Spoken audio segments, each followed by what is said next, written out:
Hello, my name is He Who Is in the Water, and a couple days ago I went down to Philadelphia playing the Sector Qualifier, and I wanted to talk about how it went, which largely was not great, but there were some interesting things to talk about, so just kind of gonna dive into the talking about the main event, the pool that I opened, and then what side events I played in because the main event did not go well. But it's still I think like an interesting pool to talk about. So um, I've just enjoyed the puzzle of limited and this and trying to get better at sealed and deck building. And yeah, so let's talk about it. What kind of mistakes I made, what kind of things were inevitable, and let's get into it. So here's my pool, and the I'm actually kind of pleased with how this picture turned out, and I think it's moderately legible.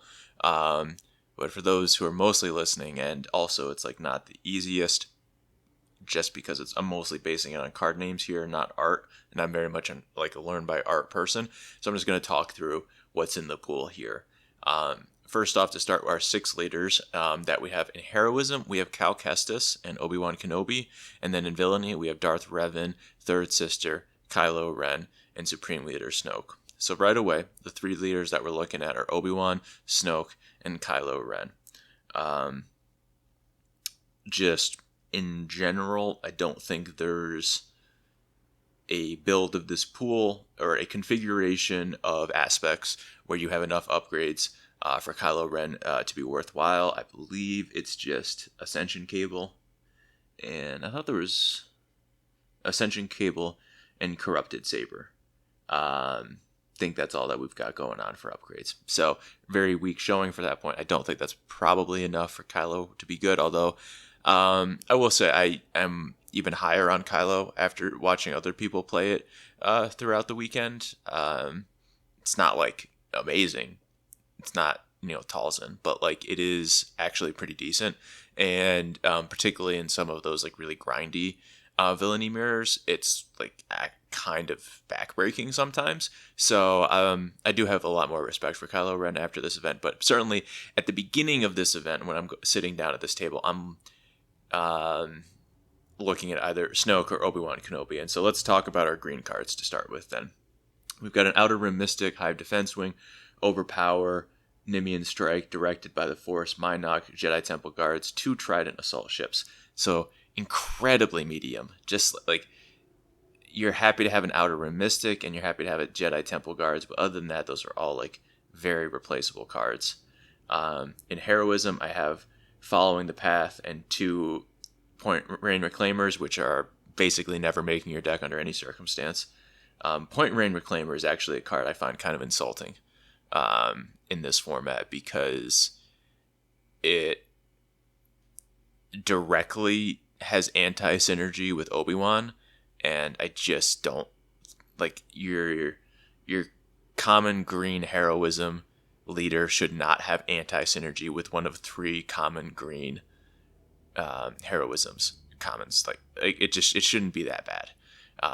Following the Path is not as insulting to me. It's I think a worse card than Point Rain Reclaimer, but Following the Path is at least doing something that the format has ended up not caring about, and that's fine. Where versus Point Rain Reclaimer, just you can't do what the card wants you to do profitably.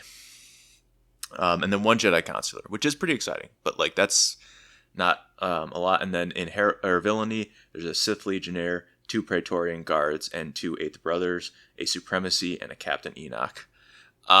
So this was definitely the part that stuck out to me the most during the card revealing, was that I got 2 Eighth Brothers, and Snoke and Obi-Wan were the 2 leaders I was looking at the most. So it's that had me leaning towards Snoke right off the bat. But let's talk about the other cards that we opened.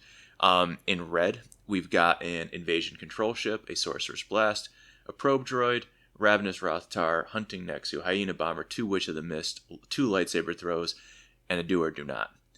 Very kind of scattered. I haven't really tried too much with Witch of the Mist and Obi-Wan, but I don't feel like I like it because you don't get to do a lot of double 1-drop turn ones, and then it just doesn't have great synergy. The red commons tend not to be pushing you as much to the Force. But the flip side, I do have incredible red heroism cards. I've got a Mace Windu, a Kaida Mundi, and then Jedi Knight and Attuned Frynok are fine cards to put in your deck. And then in villainy, there's a Strike Ship, Acolyte of the Beyond, and Purge Trooper, which are pretty low impact, but like great cards to have in your deck for sure. In yellow, I have a Psychometry, Mysterious Hermit, Charging Phylak, Dooku, Tusken Tracker, Impossible Escape, a second Mysterious Hermit, Loth Cat, Will of the Force, an Ascension Cable. In Heroism, we have a lone N1 Starfighter, and then in Villainy, there's an Aura Sing, Nihil Marauder, Balin Skull, Banking Clan Shuttle, Corrupted Saber, and Shin Hati. So I actually quite like some of what's going on here in yellow. Like Ascension Cable is a card I'm pretty high on. Will of the Force is pretty exciting, and Tusken Tracker and Dooku are like acceptable in the curve. And then there's some like reasonable power going on in the villainy cards with Shin Hati, Nihil Marauder, and Aura Sing standing out to me as like kind of draws into it. And then blue, which is the most important color to be considering in this format, I've got a Secretive Sage, Owen Lars, 2 Guardian of the Wills, and Awakened Spectres, 2 Turrets. And so that was really like the tough part of looking at this deck. Is the 2 things to draw right away are we've got 2 Eighth Brothers and 2 Turrets, and none of our leaders really work to play both of those too well together.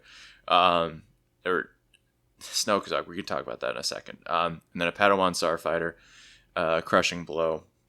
And then in Heroism, Calm in the Storm, Heirloom Lightsaber, and Loth Wolf. In Villainy, Magistrate Scout, Nameless Terror, and Supremacy Tie. So really, like, the Villainy blue here was just a huge disappointment. No Drain Essence, no Talzin's Assassin, just some scouts, or a scout and a Supremacy Tie. And Nameless Terror is a card that I'm like, it's by no means a bad card. I think it's a card you should include in a lot of your decks, but like, it's just bad sometimes, and other times it's uniquely backbreaking. It's a very situational card, but it is one with power, so I'm not like upset to have it. But it's not something that's like really drawing me towards like I need to be in blue villainy. And yeah, the blue stuff here is just so close. But like, so we've got like 2 Turrets and the Secretive Sage, incredible. Some of the best cards in the format. And the depth after that is just such a massive fall off. Like Guardian of the Wills is, in particular here, really weak. It pairs well with Obi-Wan because you need to like getting the Force online early, but Guardian of the Wills in villainy decks that aren't Talzin or Grand Inquisitor just kind of suffer a lot, because then you're really feeling the pinch of you put a 2/2 for 2 with no text in your deck. It's really about you getting that Force early and being able to utilize it. And Snoke, Revan, Kylo, and Twin Sister just don't care about the Force. And so having Guardian of the Wills being the Force unit that we open a lot of was like really disappointing there. Finishing out the rest of our pool, the neutral cards, we've got Last Words, Ravenous Gundark, Curious Flock. Just fine cards. Love them. Put them in a lot of decks.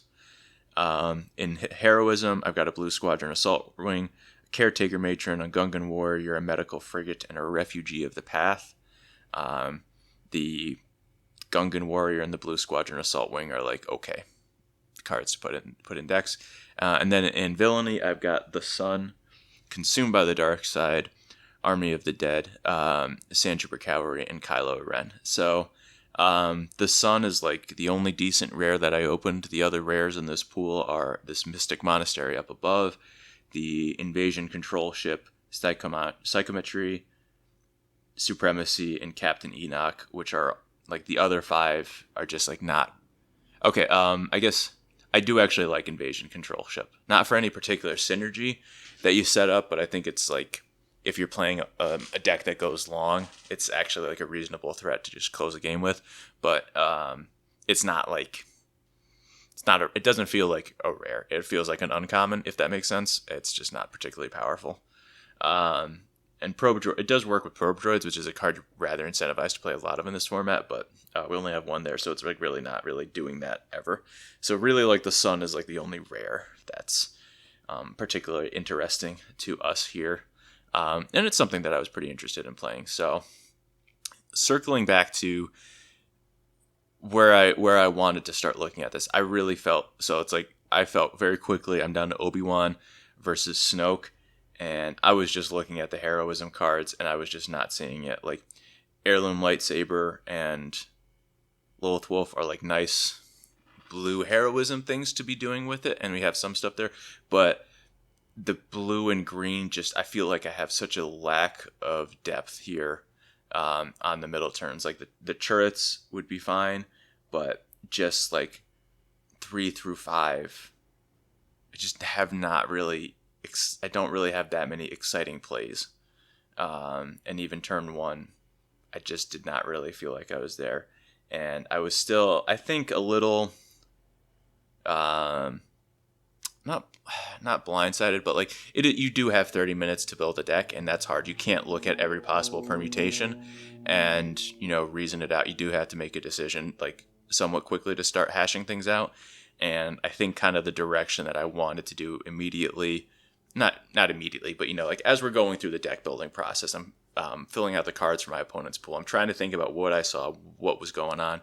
And really what did stick out to me was Supreme Leader Snoke with 2 Eighth Brothers is just like, that's a top end that I can work with. And I think this is a pool that really just doesn't have top end.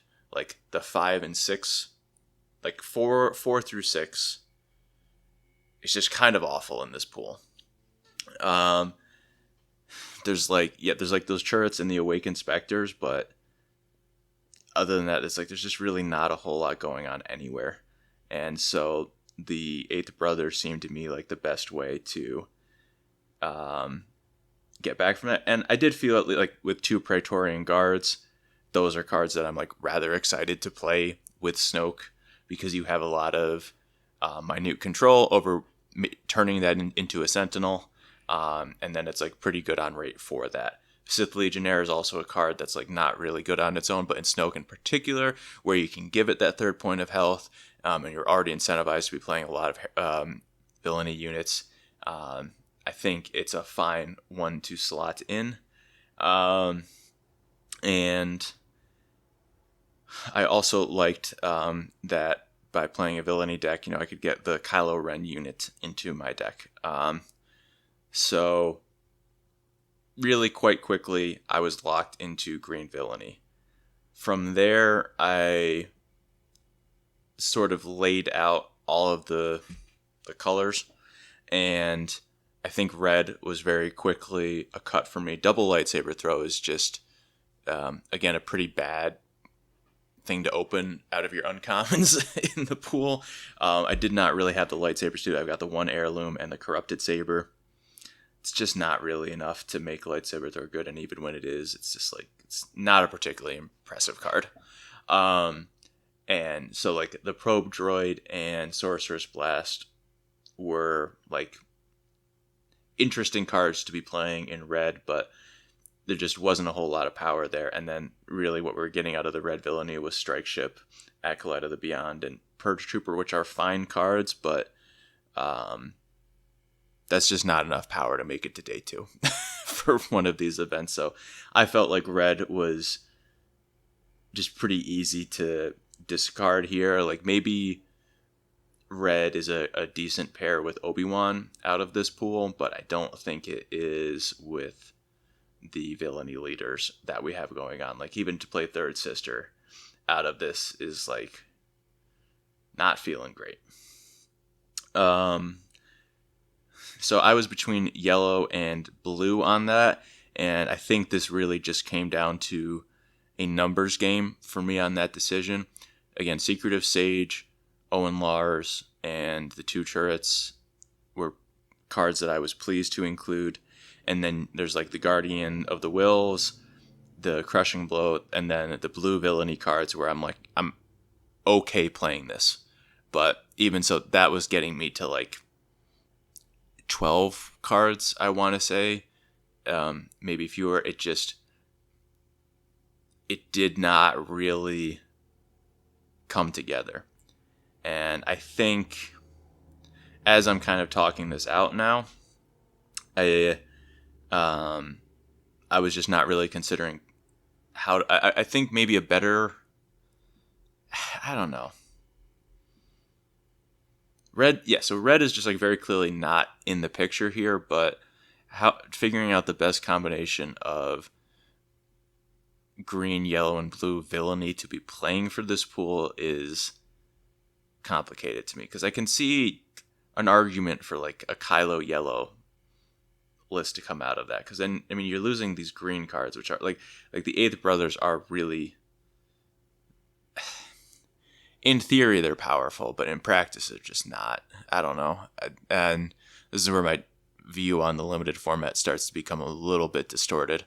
But yeah, so I guess for the sake of building a narrative here, I was just looking at those blue cards. Like, the turrets are insane, but I'm not really finding the other draw to be going on here. And I thought like having a more aggressive curve that the yellow cards offered me played a bit better with Snoke in particular, because I got access to like an Aura Sing as a powerful 2-drop that synergizes well with Snoke. I thought I'll try to shoot for that. So green yellow is what I ended up building, and after looking at it, I compared to a green blue build, and so I visualized that for like 2 minutes, and I felt pretty good that like yellow was the way to go. So let's look at that in a much more, I guess, like a curved out version here. So starting from our 2-drops, the Sith Legionnaire, Kylo Ren, Aura Sing, Lothcat. I only played one of the Mysterious Hermits, and then the Minok, the 2 Praetorian Guards, a Tusken Tracker, Shin Hati, Nihil Marauder, the Banking Clan Shuttle, then Jedi Temple Guard, Sandtrooper Cavalry, Dooku, and Charging Philak. At 5, we've got Ravening Gundark and Balin Skull, who's just fine enough. And then the 2 Eighth Brothers, the Army of the Dead, and the 2 Trident Assault Ships with the Sun capping out our curve. And then for upgrades and interaction, we've got an Impossible Escape, Consumed by the Dark Side, Last Words, Corrupted Saber Ascension Cable, and the Will of the Force. So I felt like this had some reasonable interaction. That like the blue cards kind of did not. I did not get any Whirlwind of Power. I did not get any Talzin's Assassin. So I was looking at these yellow cards as like, okay, these corrupted, like the equipment and Corrupted Saber and Ascension Cable are going to help me.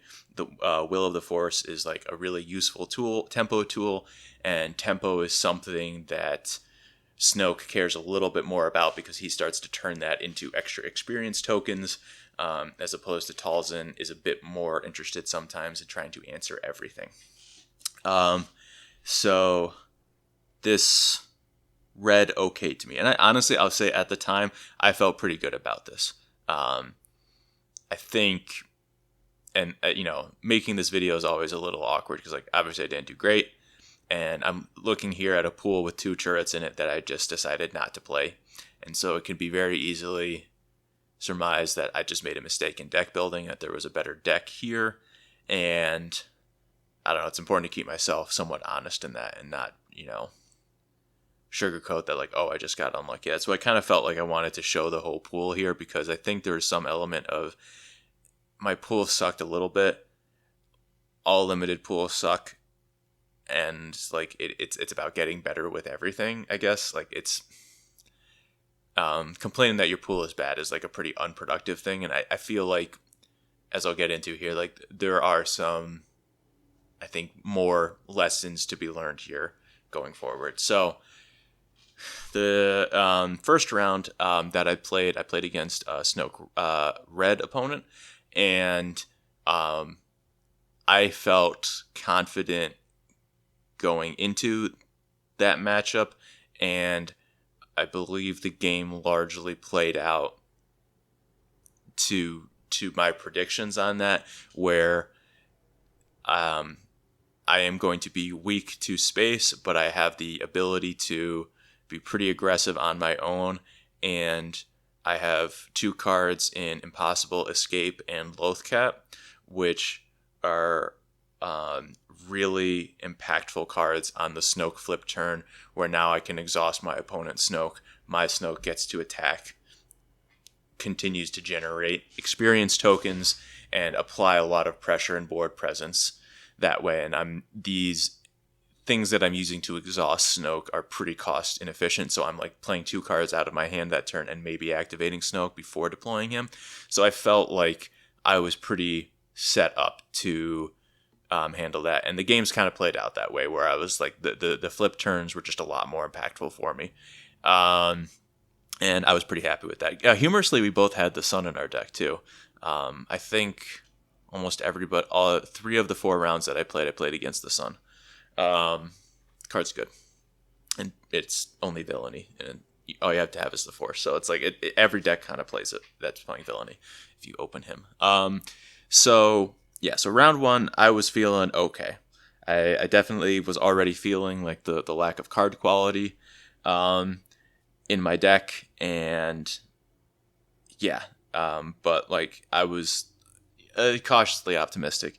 Round 2, I just so this gets a little hazy for me, because I do try to take meticulous notes as I'm playing to try to keep my head straight on, and I enjoy thinking about the event afterwards, and so like notes help me with that. But it's tough because for the rounds 2 through 4, I played against Talzin Green 3 times in a row. So I'm like, the details are not like 100%. I'm like pretty sure, but it's not perfect by any stretch. So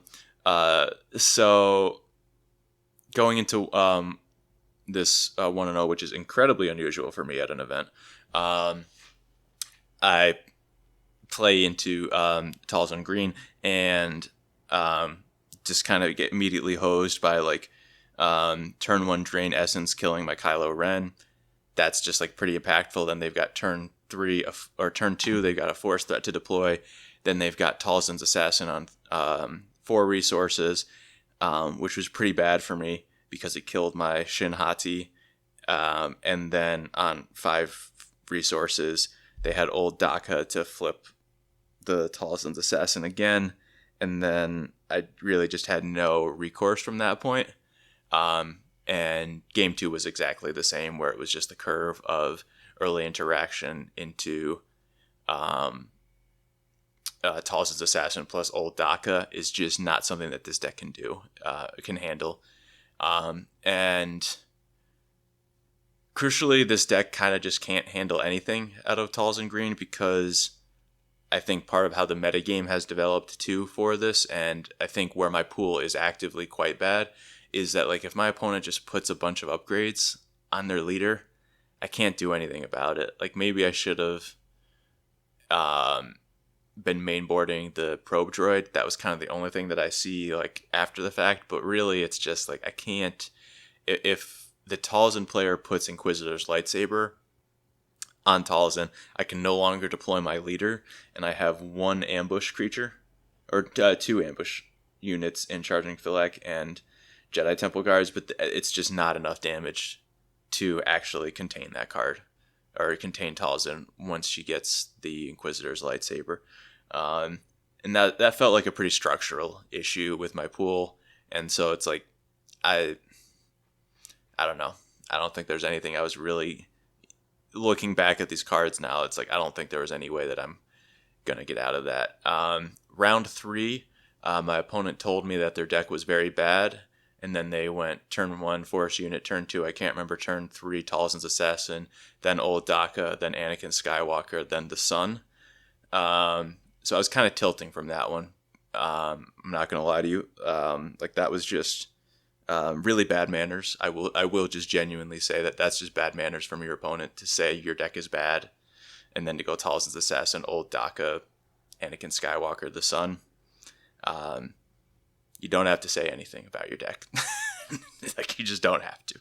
And that was one that was particularly frustrating, because I'm like in the 1-1 bracket, and I'm like, my deck I can't compete with that. I didn't even get a Talzin's Assassin. I can't compete with that. An old Daka, an Anakin Skywalker. Like my deck can't do that. But really what was settling in to me about this time in round 3 was, I think my deck was bad, is bad, and also just can't handle certain things. Like, I made my decision to go into yellow based on the assumption that the yellow cards were good.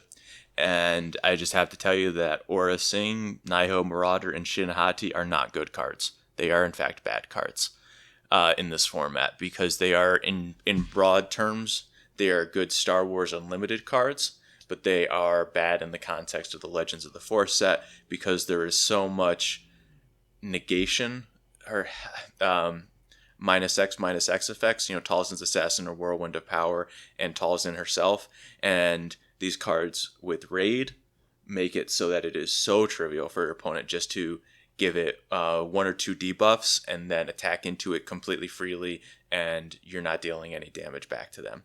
Or, Shin Hati is balanced by having the shield token with a lower health, but the debuffs just don't even care about it, so she just gets completely eaten up for frequently 0 damage. And so I think that was just flat out wrong in my deck construction. These were cards that were attractive to me and I think are pretty close to unplayable. And that was also something that I was not, I think, prepared for enough with the metagame that was there. I was kind of thinking that, yes, Talzin and Snoke are the best leaders, but not every pool is going to be the best with that. And that it would be more okay, in the later rounds at the higher tables, I would see a high density of these leaders, but it would be, further onto the event, and it was just straight off the bat. I don't have statistics from the event, but you could just look up and down the tables, and I think it's no exaggeration to say that at least 3/4 of players were on Snoke or Talzin. And Obi-Wan was the third most represented from what I would have seen, and the other leaders, just those players did not play, and it was really just forcing those good leaders. And also something that I've learned about this format is how warping some of these leaders are, that you really don't even need on color cards to make them work. I'm talking about how the fact that I can't deploy my Snoke into Inquisitor's lightsaber doesn't matter if you're green or not. It was really good for my opponents who were playing Talzin green, but I saw at other tables too where it's it just doesn't really matter, because it's just do you have the leader and do you have some of the good cards, and your base can just kind of be whatever, because upgrades are such an important part of keeping your leader alive, that as long as you've got Talzin's Assassin into Talzin, whatever you do after that, if it's off aspect or on aspect, it just kind of doesn't matter, because the difference in card quality is so tremendous on some of these things, and it's just about keeping that threat alive, as it's so difficult to interact with leaders that there's just a real homogenization of the metagame. And that was something that I was pretty unprepared to be facing that early in the event, and also my pool is just not suited to do it. And that's something where I was talking about earlier, the 4, 5, and 6 turns. I guess 6 is okay here, but the 4 and 5 in particular, none of these units do anything versus Talzin, do anything versus Obi-Wan. I think charging Philak and Jedi Temple Guards are have to make the cut, because you just need any kind of ambush in this set so desperately. Kawaki and Monkey Lizard has gone up huge in value for me. Thought it was embarrassing at first, but no, it's I think a very important card in a lot of decks.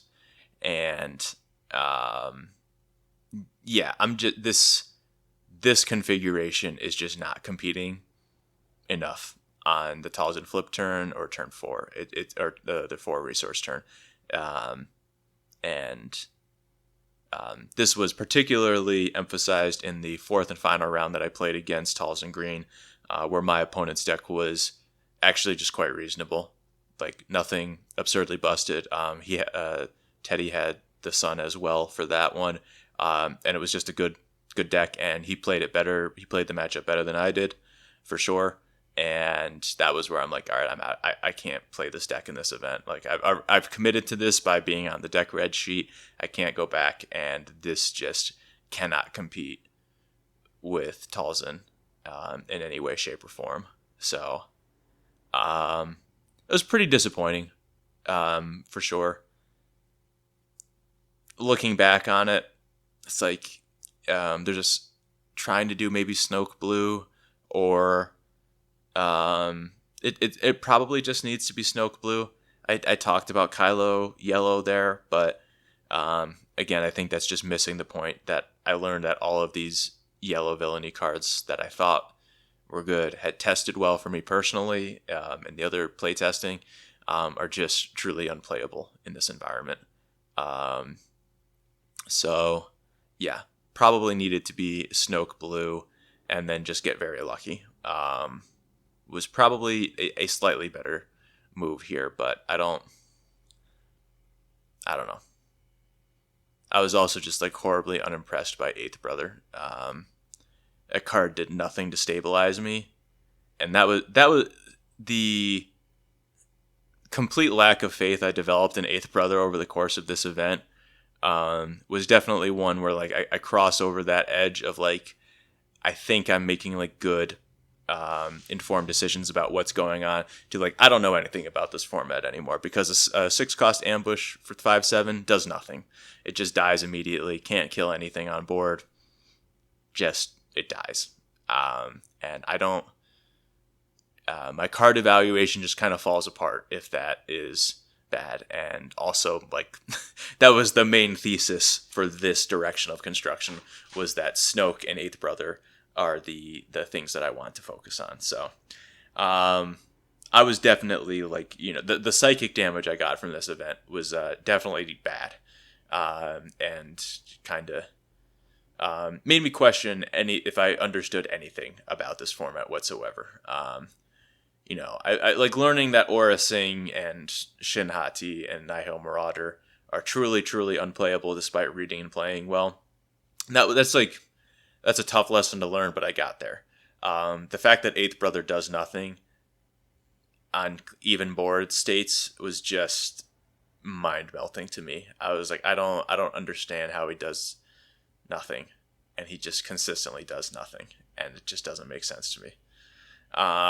So yeah. So also, talking about my personal experience from this, I was, after 3 rounds, I was already kind of wanting to drop, because the lack of quality. Like I was playing against decks with Anakin Skywalker and the Sun at 1-1, with Talzin, or with multiple assassins and old Dakas. Like I just felt like the pools that were open that I was playing against was just way stronger than what I had brought to the table at that point. So by round 3, I was like really not wanting to play. At least in round 4, I got beat so fairly, so squarely, that it was like, cool. I'm just like, I got my peace of mind that like I can't compete in this event, and that's okay.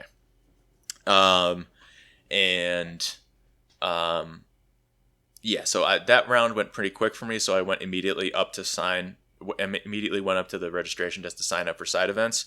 Wanted to do draft because like I'm ready to go with draft. I learned a lot about this environment, and then that took like an hour and 15 minutes to fire one draft, which was just kind of awful for me, because now I'm just sitting there watching my friends play and wallowing in self-pity and watching their games with better pools. So I was excited for my friends, of course, but like definitely added on to the psychic damage for me, for sure. But the draft that I got to do on the first day was actually pretty cool. So let's talk about it. I ended up with an Ahsoka red deck. And this one I was able to just kind of give in to my vices and just build a control deck. Because I like building control decks. And the draft for this one was pretty interesting. I started off... Who are my leaders for this one? Yep. Okay. Yeah. So the leaders that were getting passed around to me were a lot of Third Sisters and Grand Inquisitors. What I ended up with out of the draft was an Ahsoka, a Third Sister, and a Barriss Offee. And so pack one, pick one, I believe what was pack 1, pick 1? Oh, it was a turret. Yeah, after kind of kicking myself for not playing the turrets in the main event, I was like, fine, I'll first pick it, and it was totally fine. Pack 1 was an absolute mess, but in a good way. I really committed to staying open, and so I found that blue looked like the place that I wanted to be, because looking around the table, there were not really blue players, and especially there were not blue heroism players nearby, and just kind of the way that my co-drafters were fiddling around with the cards on the table, general demeanor, I was kind of feeling like heroism was open, kind of feeling like Ahsoka was the place to be. So I was sort of pushing myself in that direction. A couple cards that I got throughout the pack 1 were, there was a Battle Fury that I stole, a Jedi Consular, N1 Starfighter, Protect the Pod, and Stinger Mantis. So I was really kind of leaning towards green after the first pack, but I was keeping myself open. So it was like having the Starfighter and the Stinger Mantis, those were like great value cards to have, but also Consular and Protect the Pod were just really exciting cards to have access to as well. But what pushed me over the edge is, so in pack 1, I'm really able to be like, I am blue heroism. I'm the blue heroism player at this side of the table. Nobody worry about it. And then in pack 2, I opened a Mace Windu, and that was, to me, like, okay, let's try pushing into this. And then I get a Kai-Adamundi and an Adigalia in pack 2, and I'm feeling pretty good about this, like, kind of locking in. And from there, the draft was relatively straightforward. And I like this deck a lot. It was just very clean. I would have preferred, like one more 2-drop, but on the whole, like, this was just completely fine. Good things on rate. No lightsabers here was a little bit disappointing, but like the card quality here is like actually kind of high across the board. There's really not too much here that I'm embarrassed about. Like, and yeah, it played out pretty well. In round 1, I played against Kanan Red. My opponent was actually an opponent I played against in the Richmond sector qualifier. So that was cool to see him again. Very pleasant gentleman named Rick.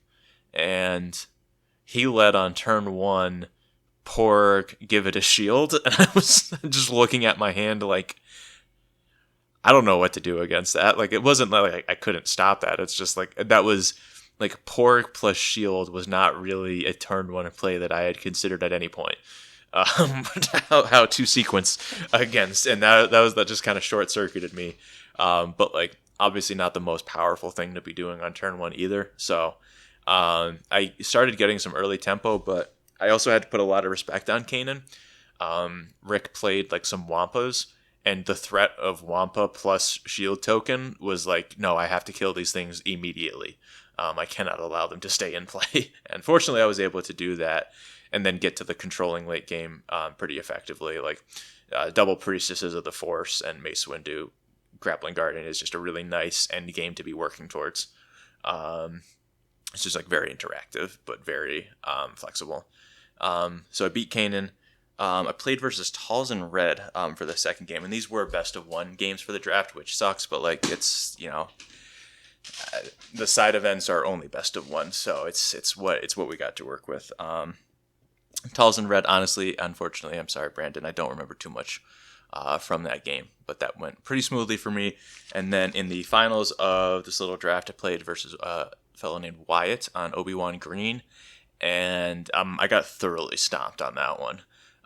He had probably the best start in this format, which is Obi-Wan, or having the Obi-Wan blue leader set up and then go Gungi, Maz Kanata. I mean, I guess that works with any Obi-Wan combination, but he had Gungi, Maz Kanata, and I was actually able to stabilize. Like, we played a really long game, and he just kept adding to his board in humongous ways. Like, had a Plo Koon, he had multiple copies of Gunji and Maz Kanata in his deck, which was really problematic for me.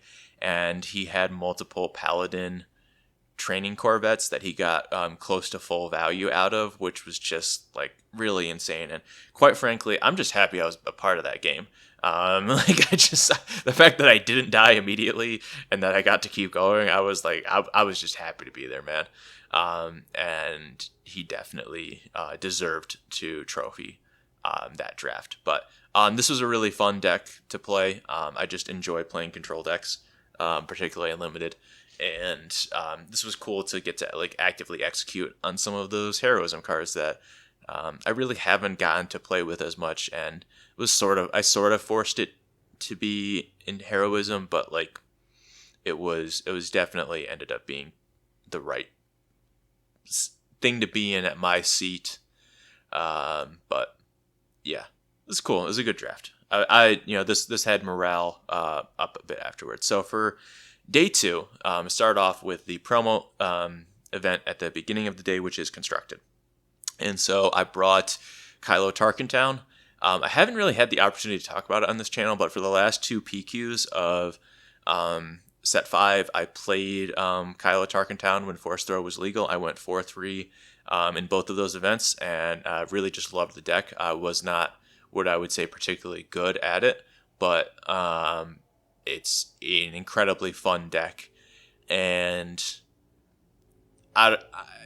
the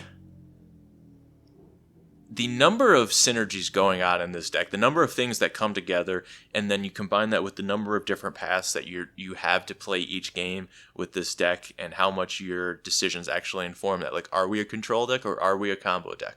Are we just kind of mid-ranging, or are we trying to set up a one-hit KO? It's just a really flexible deck. Might not be the most powerful thing without Force Throw, but like it's just so flexible and fun to play. This is one of those decks that I am going to think about 10 years from now and just be like, wow, that deck was cool. Like, I got to play that at some events. Like, it's so fun. It's a really unique deck and something that I'm like so thrilled to be playing Star Wars Unlimited, because it's just such a unique experience. I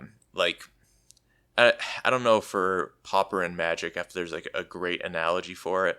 One that I always come back to is like, man, if you ever played Arkham's Astrolabe and Tron, that was just a different world.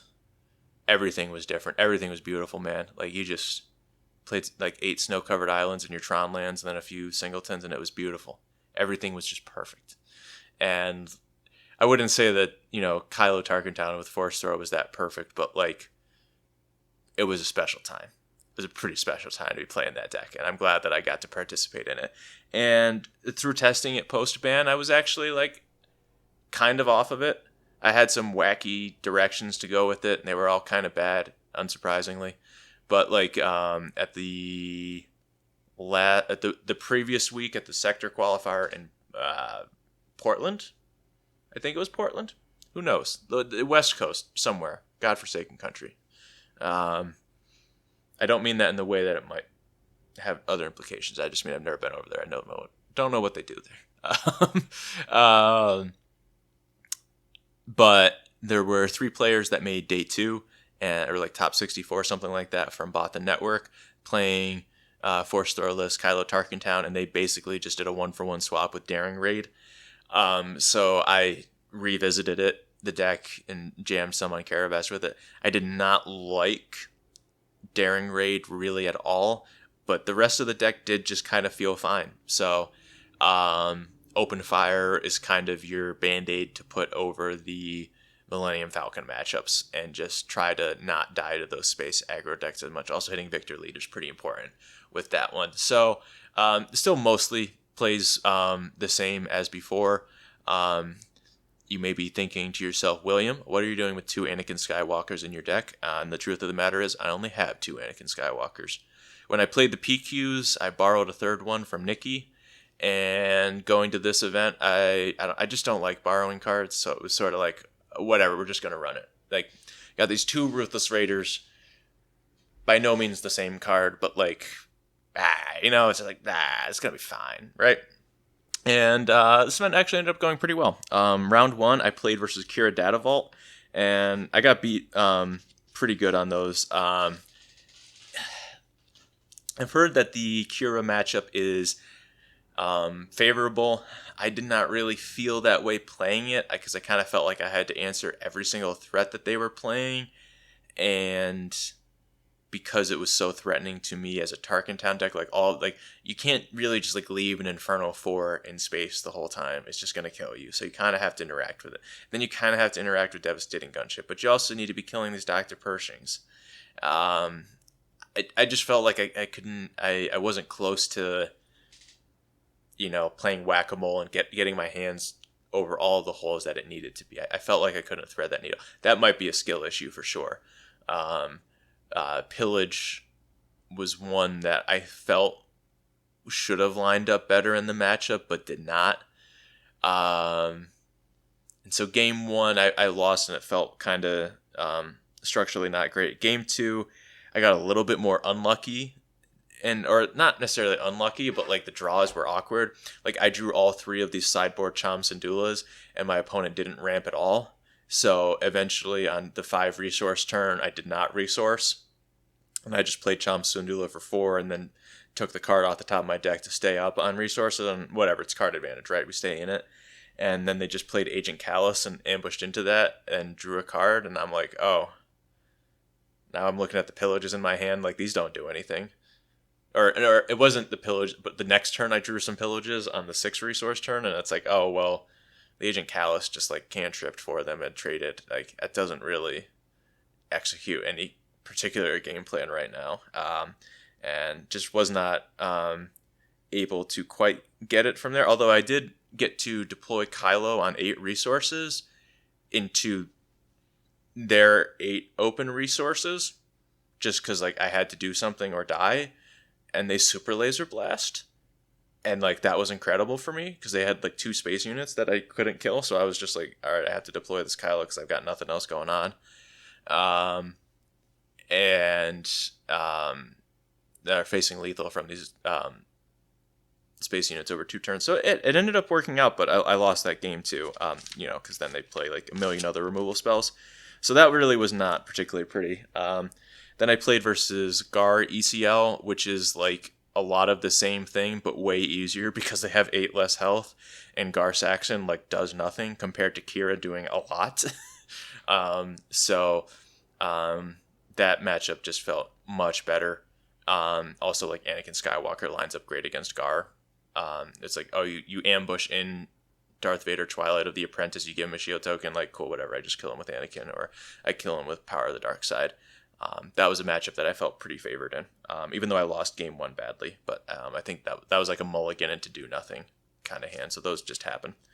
Round 3, I played against a local player, Aaron. So first friendly fire of the weekend, and he was playing his pre-Vizsla blue control deck, and I think that matchup is interesting.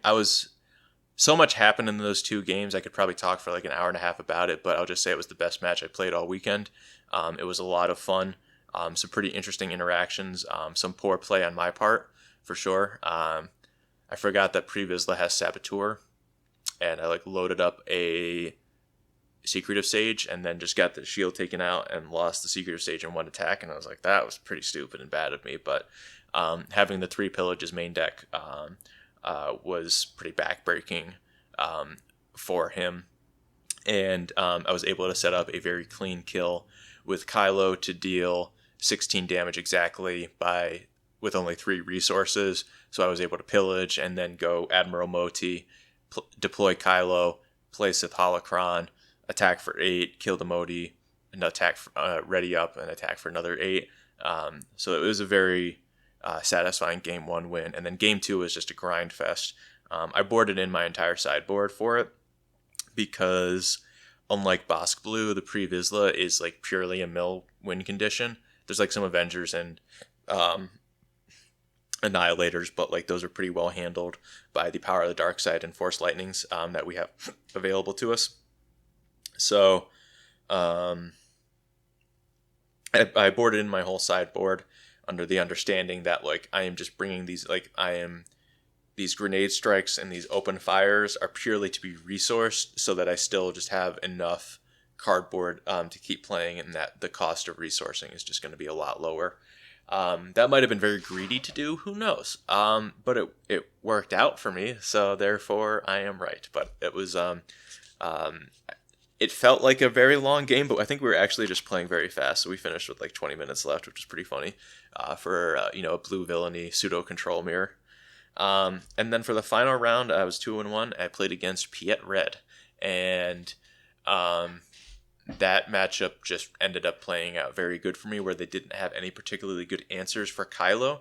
So I didn't have to set up any like crazy combo stuff. It was just like deploy Kylo, put 2 or 3 upgrades on him, attack, untap, attack again, and like that was it. And just being able to control the rest of the board, which like Force of Lightning and Power of the Dark Side is just going to be very good against these kinds of decks. I don't believe my opponent was playing the Invisible Hand, which also made my Power of the Dark Side way better. So I think it was just kind of structurally favored in that, despite the fact that he had like a triple ramp draw in game 1, which was extremely scary, and I thought for sure I was dead. But Devastator only has 6 health, so that's something we can kind of come back to. So I was feeling pretty good to go 3-1 with this. And then the final event that I played was a more casual sealed event that was at 2 p.m. on Sunday. And so my sealed pool for that, I can't remember exactly of what was in it, but the rails just came on pretty quick because I had the makings of just a reasonable Kanan shell, and I haven't really had the opportunity to play Kanan yet, and so it was like, whatever, send off for the format.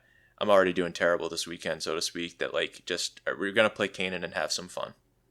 And I pretty well like this deck. Again, my rares were just dog water in this one, except for I was rewarded for my stubbornness, and I was like, I don't want to borrow the third Anakin. I don't want to buy the third Anakin from the vendors. I'm just going to open it in my sealed pool, and lo and behold, there he is. Against all statistical odds, I just didn't have to buy a single Anakin Skywalker this set. I've just opened all of them. But they're playing events, so that. Trust me, the funds were sunken somewhere, but just not directly to a vendor for Anakin Skywalker. This pool, again, had double cheer it, which is a very powerful thing to be doing, and had some decent creatures to turn on Kanan. So we have the Terentatex. Tauntaun and Kadu are like pretty medium, but Vulptex and Lothwolf are things that are like very like proactive and powerful things to do with Kanan, and also the Greaseful Purgill is another kind of Sentinel lock piece that you can start to build up with his shield tokens. Calm in the Storm also has some decent crossover here with all of the Sentinels to make sure that they're staying relevant.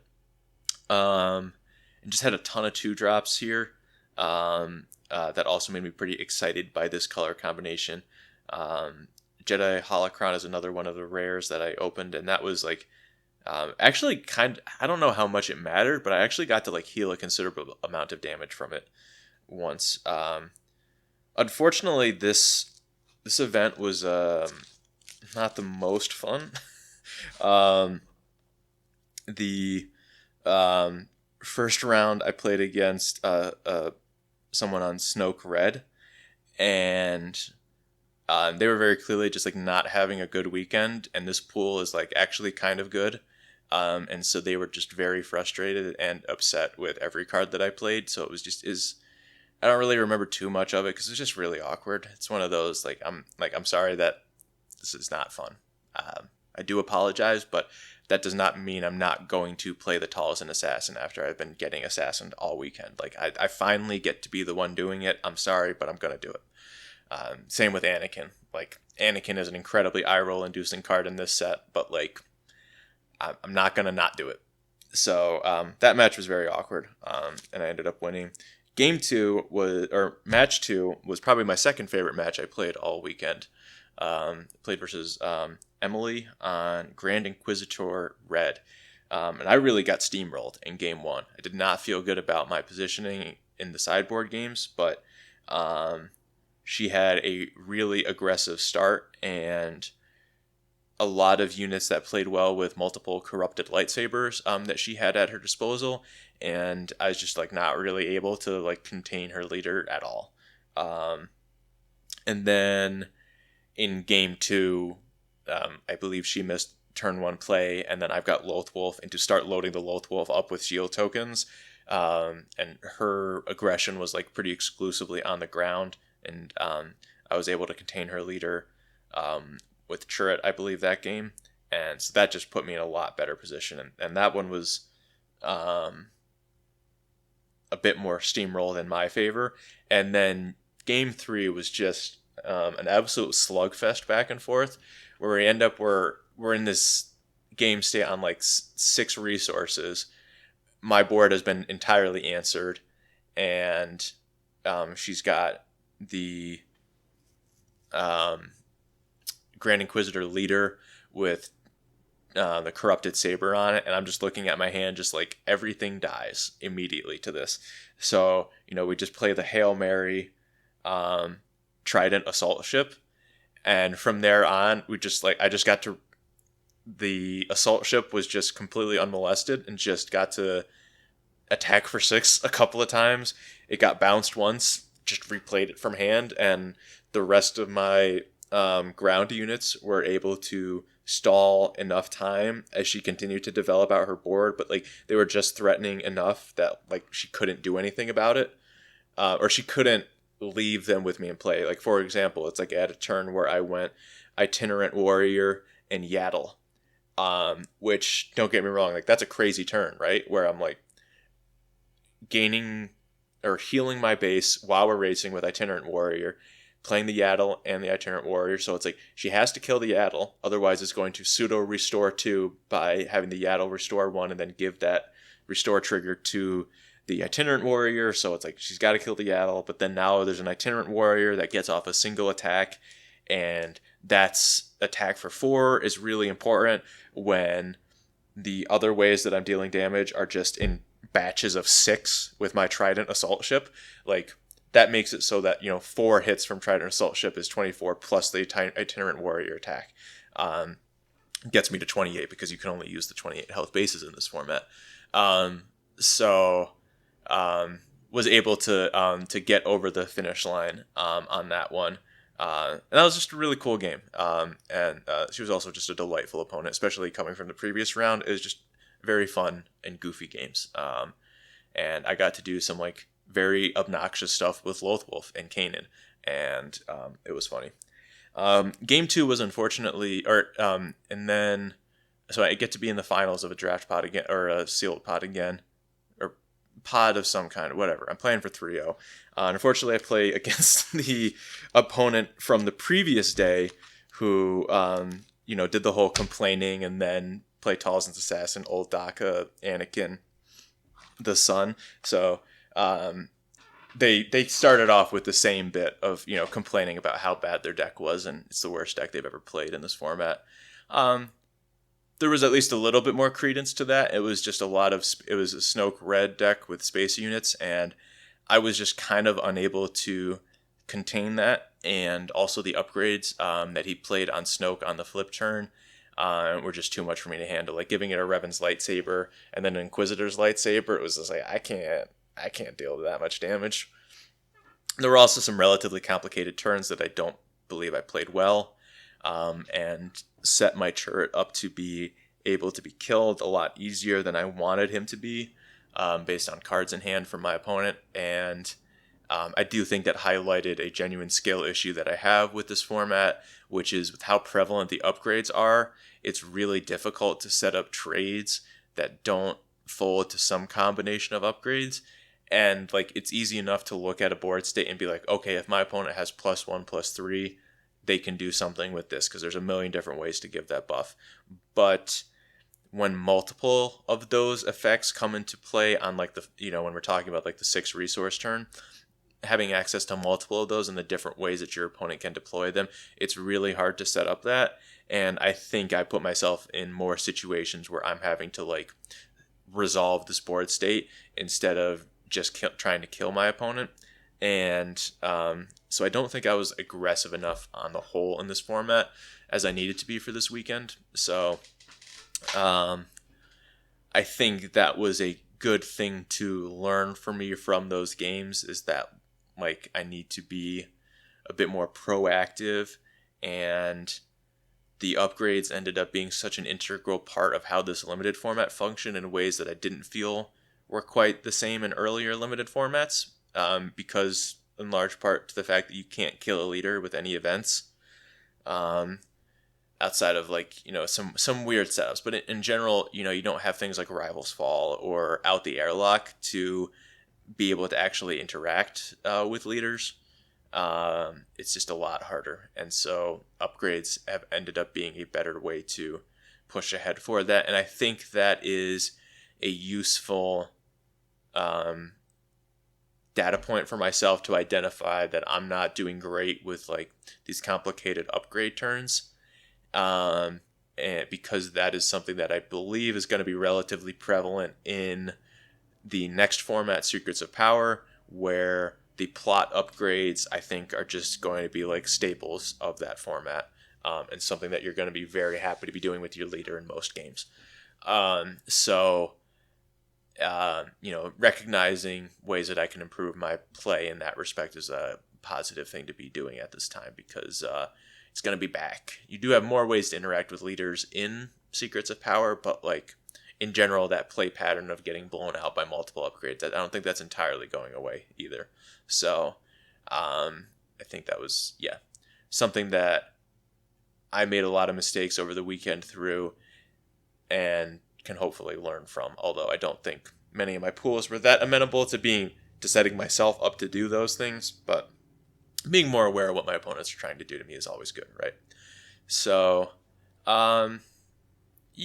so I ended up 2-1 in that event. So in total, I went 1-3 in the main event, 2-1 to draft, and then the second day I 3-1 the premier event and went 2-1 in a draft. So not awful. I got some promo cards that I was excited to get, and it was I really enjoyed the event on the whole. It's like obviously disappointing to lose, but that's something that I'm getting good practice in, is being disappointed with losing. So maybe one of these days I'll actually have like a result that I can feel proud of for its name, and not just proud of the things I've learned on my path to getting there, if that makes sense. Like, I'm not embarrassed of how I've done at these various events that I've talked about, but by no means is anything that I've done in this game impressive. Absolutely in no way, shape, or form. I'm an incredibly average player, and I would like to have at least a little something to be at at some point be like, hey, this was a nice finish that I had. I don't feel like I'm too down on myself, but I do recognize that I have not had a performance that has quite met what my hopes are. Probably closer to meeting my expectations. I was not expecting to do great at this event, and I did at least feel like I was reasonably prepared and played around things okay, but it was still like, learning along the way. And it's better to be constantly learning than just throwing up my hands and saying, oh, my pool was bad, my cards are bad, my opponent's pools were so insane. And I some of my conversation around this probably bordered a little bit on that, but I hope that at least there's some positive takeaways here for myself, and maybe for you as a viewer. But let's be real, this channel is mostly an excuse for me to ramble to myself. I hope it's somewhat informative or educational for other people, but it's mostly an outlet for me to talk about things.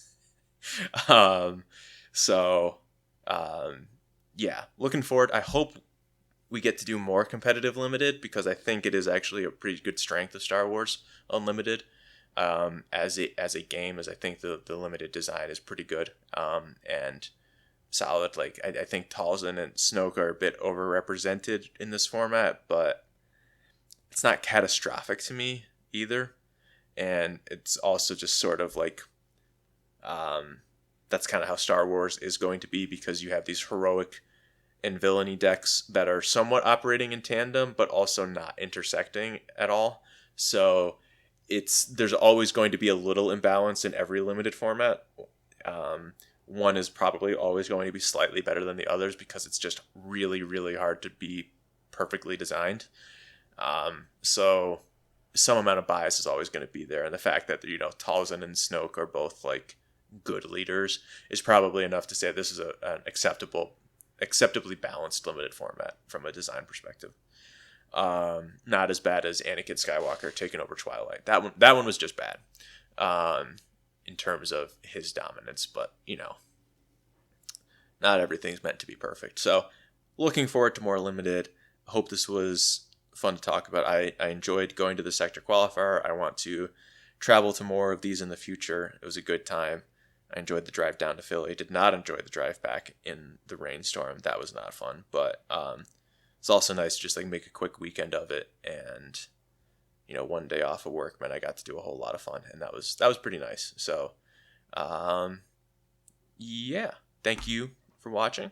Let me know what you think of this, and probably have some Pauper gameplay in the next couple of weeks. See if we can maybe do that after Secrets of Power comes out and start to integrate some of those cards, or not, or just see when I can get people into the studio here to record stuff. So yeah, look out for that on the horizon, and yeah, take it easy.